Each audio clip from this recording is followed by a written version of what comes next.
Welcome to this week's CrittendenPress News Talk. We have as our guest today on our weekly show athletic director and football coach Sean Thompson, who is accustomed to being here in our set at the CrittendenPress, usually in football season. We have Bailey McDonald, who is the Crittenden County Lady Rockets volleyball coach. And what we're going to talk about today is getting back to athletics.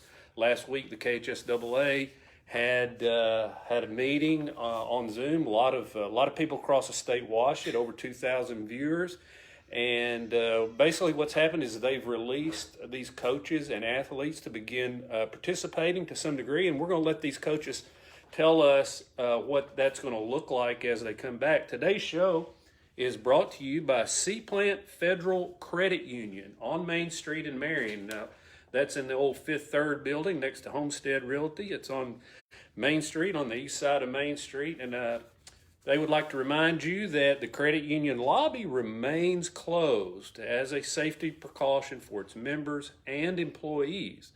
However, full service drive-through is open. So go through the drive-through and they will take care of you. My name is Chris Evans. I'm the editor of the CrittendenPress, and I like to say I'm the ghost host. You don't see me, but you can hear me. And you're going to hear these two coaches talk about what they have in store for athletes as finally, after weeks of being without their coaches, are coming back. We'll begin with Bailey McDonald.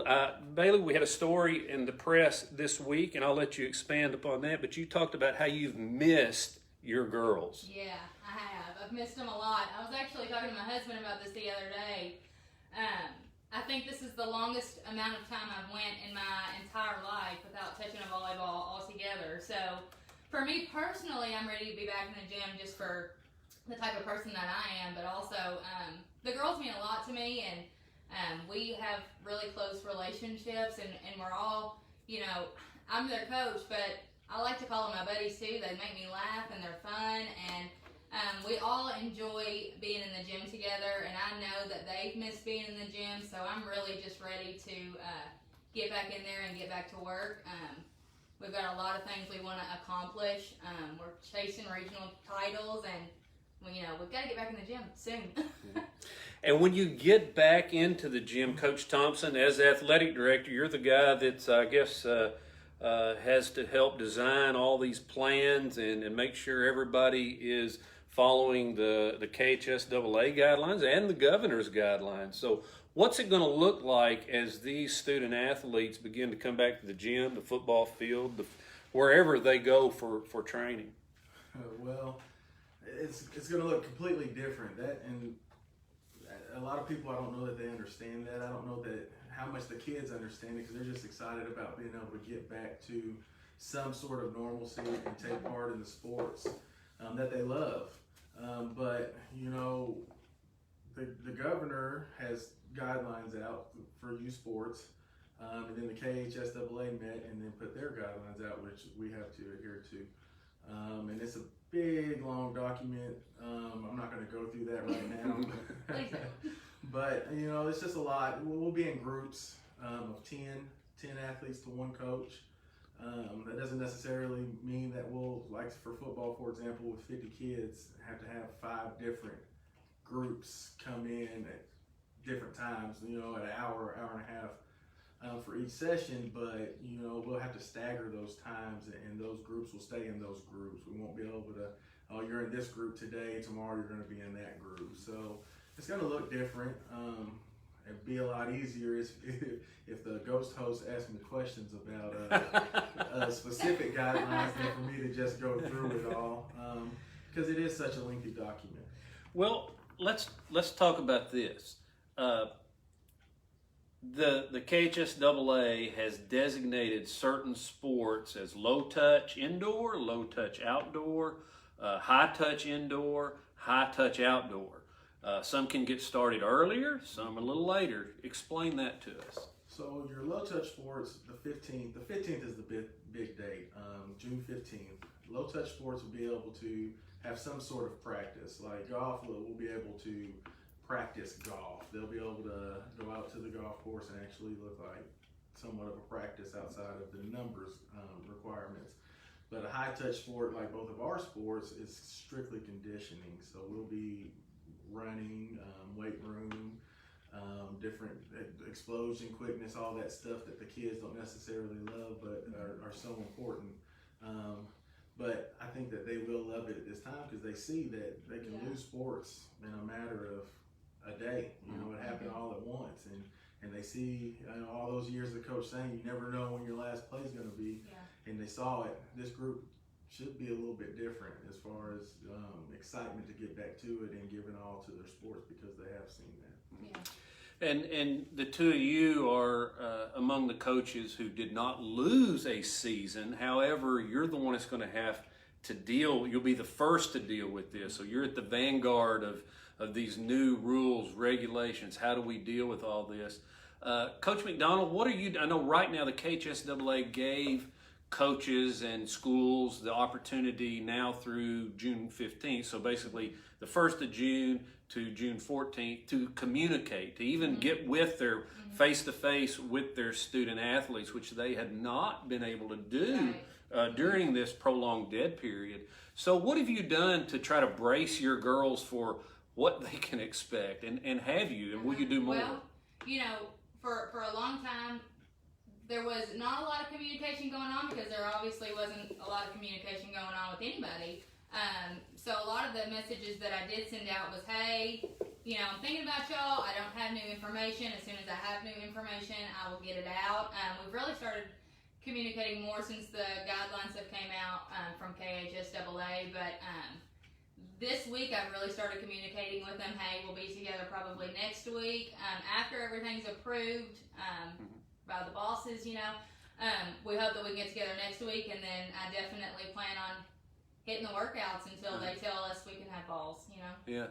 So I listened to the KHSAA, their Zoom meeting that they had last week. And of course, that's a very large group, their board of control. And a good number of them were interested in getting these coaches and players back together because of how important a coach is in the life of many students and athletes.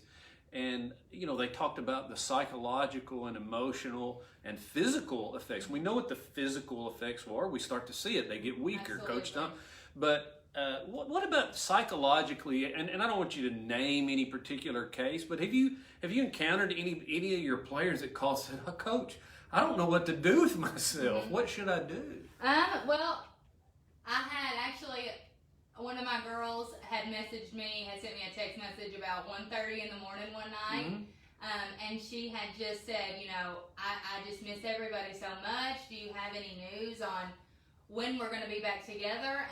And as coaches, you know, you get to see a lot of sides of kids' lives, and you get to know certain things about kids' lives. And some kids, you know, go home and everything's fine, but some kids don't. And I think that having sports is a place for kids to go to feel like they're wanted and they're needed, to have some place to be, and a place to be a part of something.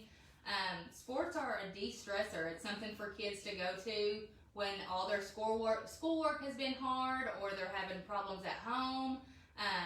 They get physical activity, which is a healthy outlet. I know when I played, I can't imagine going back and being a kid in this kind of situation.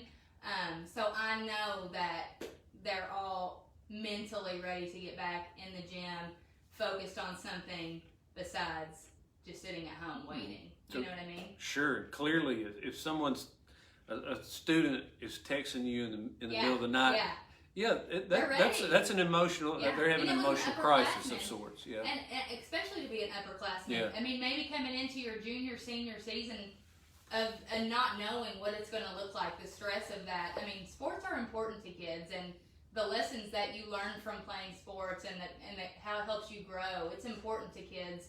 That's why there's so much talk about what is going to happen and how are we going to do this, just because of how important it is to kids. And I understand that concept because I heard something that really resonated with me once. I heard a CFA, or FCA, Fellowship of Christian Athletes speaker once said one of the most powerful words in the English language is coach, because the coaches have such an influence on on children, and it indeed is. Coach Thompson, and speaking of that influence, these students are going to come back. Teenagers are quite cavalier sometimes. They think maybe rules don't apply to them. And this is going to be a challenge, isn't it, for the coaching staff and even the school administration to make sure that people don't get outside their lane. Yeah, and it's simple. If we don't follow the guidelines, we're done. We don't get to do this. So it's how important is this time to be back together to each individual to make sure that they follow the guidelines and understand there's a reason for it. If we don't do that, we're shut down. So. Yeah. If we want the same competitive advantage that the county next to us or anyone else is getting, we got to make sure we follow those guidelines. And go ahead. Sorry, if you can get them to buy into this is a privilege. We need to take this very seriously. We saw how easily, like you said earlier, it has been taken away from us. So if you can just get the kids to buy into that and make sure it's very important to them as much as it is to us, I don't think we will have too much trouble with them. You know we have great kids here. They're gonna come and do what they're asked to do like they always do. So it's something that I worry because it is gonna be so much different. They're not gonna have that time in the locker room with their teammates that they love, and it's a big part of what they want to do. That locker room is like their house. Yeah. They're not gonna have that time right now, and that might be a struggle for especially I know my guys. They love it in there. Oh yeah. But it's. The risk isn't worth the reward. So losing this is not worth that 10 minutes in that locker room. Absolutely. And I think it's the same with a lot of these guidelines. So. And just as you say, that locker room is a clubhouse, and it's like their house, and they leave their clothes, their dirty laundry. So all that's got to change, right? Go through this scenario. Well, let me ask this before you start. Will student athletes, as they come back in this very early stages, be asked to bring any PPE? Will they have to wear masks? Will they be given everything they need when they arrive? Take us through what they're going to. So right now I'm in the process of getting everything that we need as far as sanitation and masks and gloves and all that for our whole athletic department. We'll have masks for the kids. We'll have everything they need as far as that side of it. And you have to check their temperature, right? Check their temperature. And log it. It's the same as when we come into the school building to work right now. You got to check the temperature, keep a log of it, and if their temperature is higher than it can be, then they're going to have to not participate. And again, this is stuff that we just have to do it. And if I think it'll be harder on us as coaches than it will the players because older people are stuck in their ways. Kids are resilient. They're just going to come and they'll respond the way they're supposed to because that's just what they do. Us older heads might struggle a little more with all the details at first, but with anything new, I hate change. Change is something that I don't like. If I could stay on the same football coaching staff at the same school for the rest of my life, I'd do that. Well, we'll see how that works out here. Yeah. We'll keep that in mind. and I'm talking about it's school, it's everything. Yeah. You retiring, all the stuff that I do with you as you get old and stuff like that. I wouldn't want to sit here and do these interviews with someone else, but older people don't do as well with change. Kids they'll be okay. But going back to the question you asked me, I'm sorry about the rant. They'll have to bring like their own water. They'll need to bring change of clothes, their own towel. We won't be able to provide those things, those luxuries that they received from the school before. Okay, explain that change of clothes. So they come in one set of clothes and have to put on another set? No, they would be. I would assume that would be for football. I mean, it would be like more. Okay, your shirts. Sweat is one of the things that we're trying to avoid. So if they have a different shirt to put on, that's especially with having to work out outside, it's going to start getting hot on us.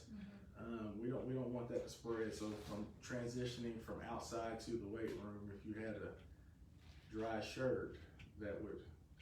So what do they do with the sweaty gear? Well, they'll have their own bag it up. Their own bag that they'll have to bag it up and take it with them. One thing I'm going to recommend to the guys is you can go to the dollar store and get a gallon jug of water. Don't come with the little 20 ounce or 12 ounces of water. Well, 'cause thinking they that's will. gonna make you. It's not, they don't think about that stuff. And you can use that gallon jug. You see me carry my gallon jug around every day. It goes a long way. You can refill it easily, and it just stuff like that they may not think about. They catch on quick. They It takes really about a do. week. They really do. I don't worry about the kids after we show them. So with football, it's a little bit different because we have big numbers. What we're going to do is at Crittenden is a little bit different. We didn't approve for us to be in person this week. We actually said we'd continue being virtually this week, and then next week we could go in person once the coaches had an opportunity to look at the guidelines and make sure they had a good plan in place. So what we're going to do football wise is we're going to come next Thursday, all right, and we're going to have their meeting time. So the groups that they're going to be, they're going to come in those groups, and we'll basically show them. We'll walk them through what a day will look like without doing it.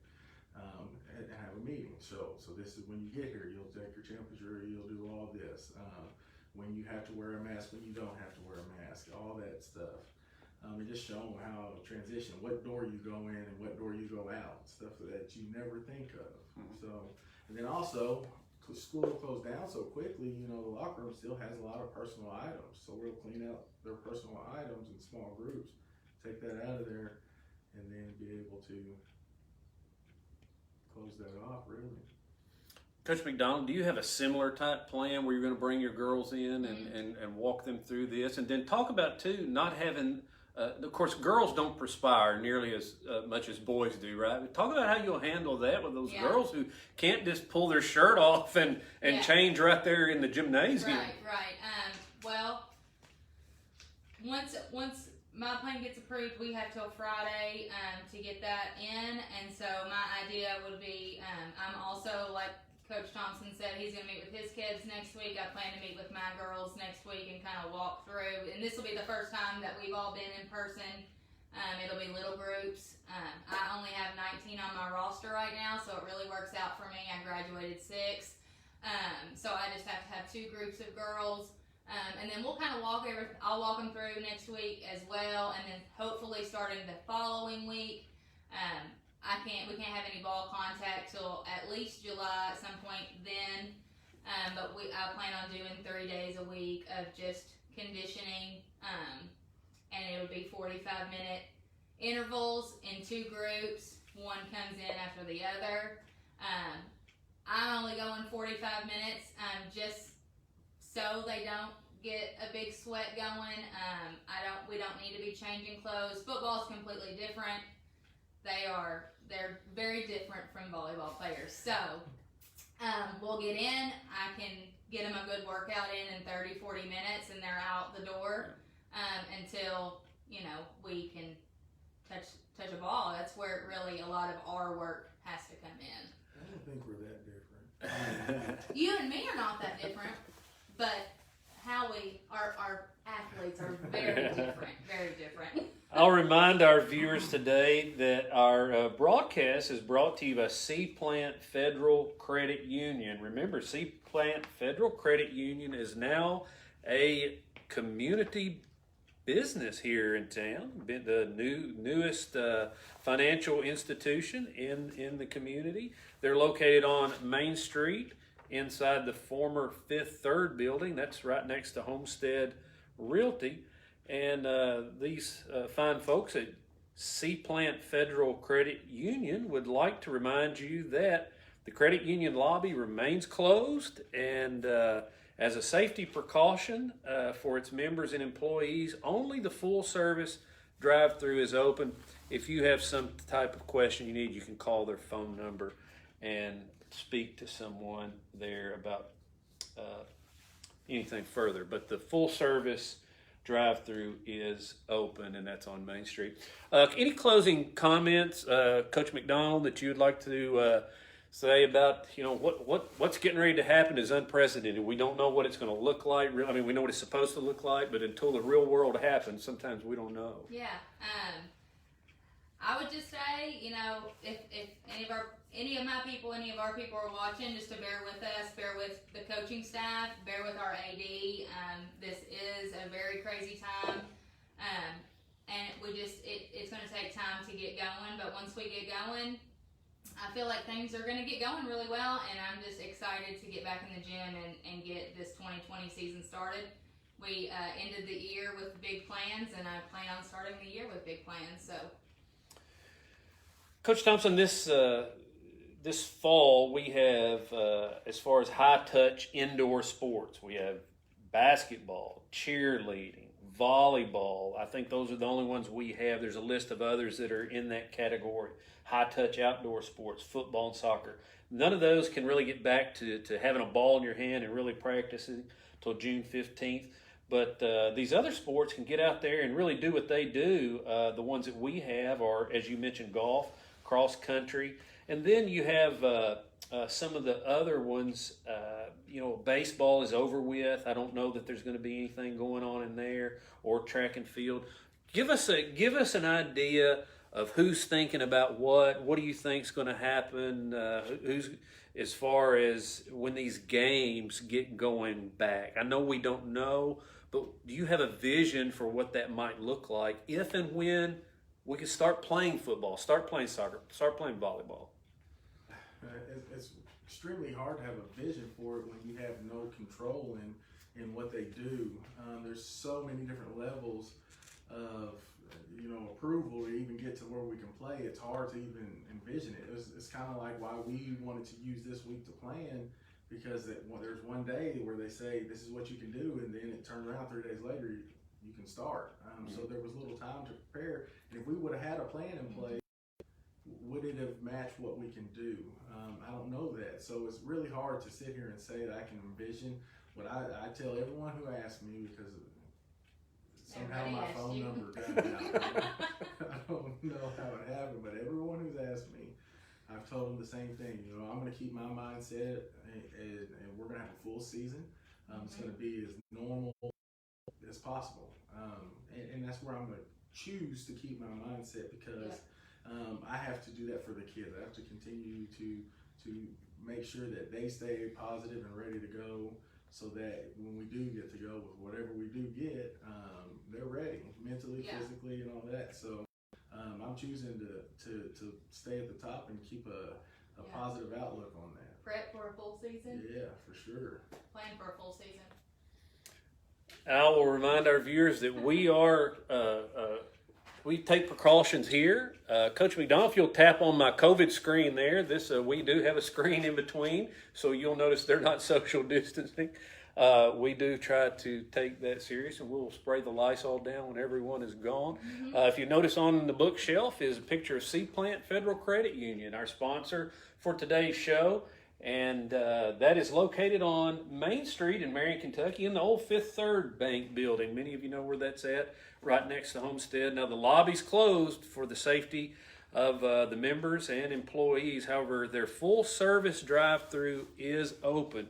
And full service is full financial services there at Sea Plant Federal Credit Union in Marion, Kentucky. We appreciate Sea Plant Federal Credit Union. We appreciate Coach Thompson, Coach McDonald. What a challenge you two have as we move forward into uncharted ground. Good luck, and God bless all of you. Thank you.